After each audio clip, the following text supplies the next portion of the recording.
दैनिक निष्पक्ष पोस्ट, दर्पण सच का, समय से पहले, खबर से आगे। नमस्कार, आप देख रहे हैं दैनिक निष्पक्ष पोस्ट का डिजिटल वर्जन, जहां खबरें होती हैं साफ, सटीक और निष्पक्ष। कन्नौज और कन्नौज का विकास आने वाले समय में बड़े पैमाने पर होगा। भारतीय जनता पार्टी ने 9 साल कन्नौज के विकास को पीछे धकेलने का काम किया। नाम मात्र के लिए कुछ काम किया हो तो किया हो, लेकिन जो बुनियादी काम कन्नौज का शुरू हुआ था, उन तमाम कामों को भारतीय जनता पार्टी की सरकार ने रोका है। मैं आपके माध्यम से कन्नौज के एक एक कन्नौज वासी को मैं भरोसा दिलाना चाहता हूं कि जहां उन्होंने मुझे चुन करके उनकी सेवा करने का मौका दिया है, आने वाले समय में समाजवादी सरकार बनकर के देश का ऐतिहासिक विकास कन्नौज में समाजवादी लोग कर करके दिखाएंगे। हम जनता के बीच में लगातार रहेंगे।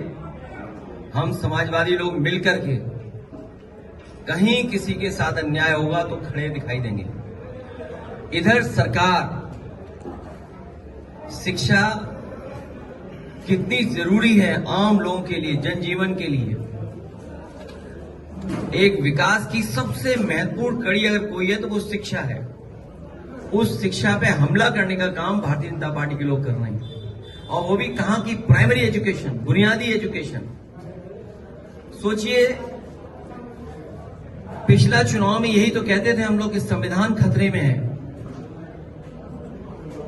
राइट टू एजुकेशन संविधान के तहत कानून है जिसमें हर एक को अधिकार मिला है कि उसकी पढ़ाई कराई जाएगी। Right to education, primary education. और जब ये संस्थान बंद होंगे तो सोचिए गरीब और खासकर पीड़ित परिवार के बच्चे कहां पढ़ने जाएंगे। हम अपने समाजवादी साथियों से कहेंगे कि एक एक गांव में टीम बनाएं।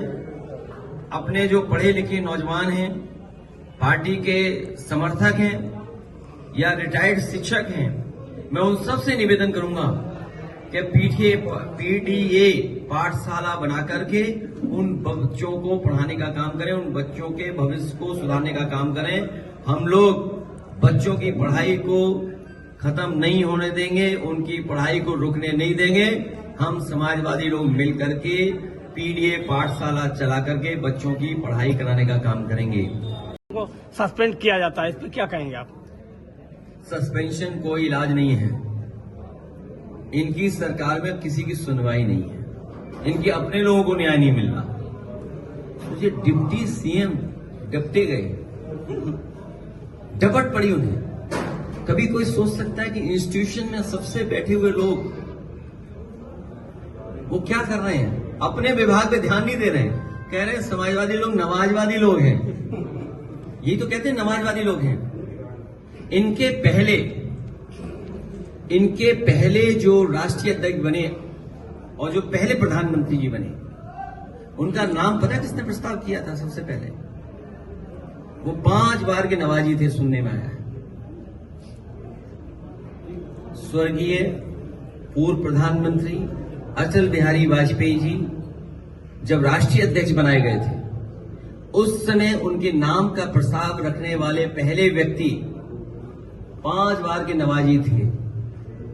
और भारतीय जनता पार्टी का जो राष्ट्रीय सम्मेलन हुआ था मुंबई में, जिसमें भारतीय जनता पार्टी का गठन हुआ, उस गठन के आयोजन में जो पैसा खर्च हुआ, वो भी एक बहुत बड़े पड़ोसी देश के जो प्रधानमंत्री बने कि राष्ट्रपति बने, वो आप जानकारी कर लेना।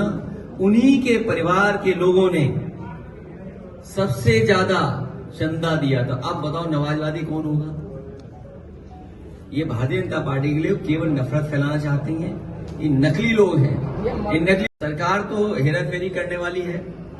ये बीजेपी वालों को कैमरे से बड़ा डर लगता है, कैमरे से, सीसीटीवी से। याद कीजिए चंडीगढ़ में कैसे पकड़े गए थे वोट गड़बड़ करते हुए, और वोटर लिस्ट में हेराफेरी पहली नहीं है, पहले भी करते रहे हैं, लेकिन ये पकड़े गए। हम लोगों ने 18,000 वोट वो निकाले थे एफिडेविट के साथ, जो कभी इन्होंने डिलीट किए थे, जो वोट डाल नहीं पाए थे, खासकर उसमें समाजवादी पार्टी के पीडीए परिवार के लोग वोटर थे, उनके इन्होंने वोट डिलीट किए थे। हम लोगों ने एफिडेविट लगवा करके शिकायत की। और याद कीजिए एक बार फकीरेपुरवा हम लोग गए थे, वहां पर बीएलओ हेराफेरी कर रहा था। जब जानकारी दी कि वोट नहीं बन रहा है तो उस बीएलओ को सस्पेंड किया गया था। अगर आपको याद हो तो बताइए। मैं कोर्ट का धन्यवाद देता हूं, और समाजवादी लोग गांव जाएंगे, अगर ये स्कूल बंद होते हैं तो पढ़ाएंगे, और समाजवादी सरकार बनेगी तो पुनः स्कूल और अच्छे स्कूल बनाए जाएंगे। अगर आपको हमारी यह वीडियो पसंद आई हो तो दैनिक निष्पक्ष पोस्ट को लाइक करें, सब्सक्राइब करें और शेयर करना न भूलें। धन्यवाद।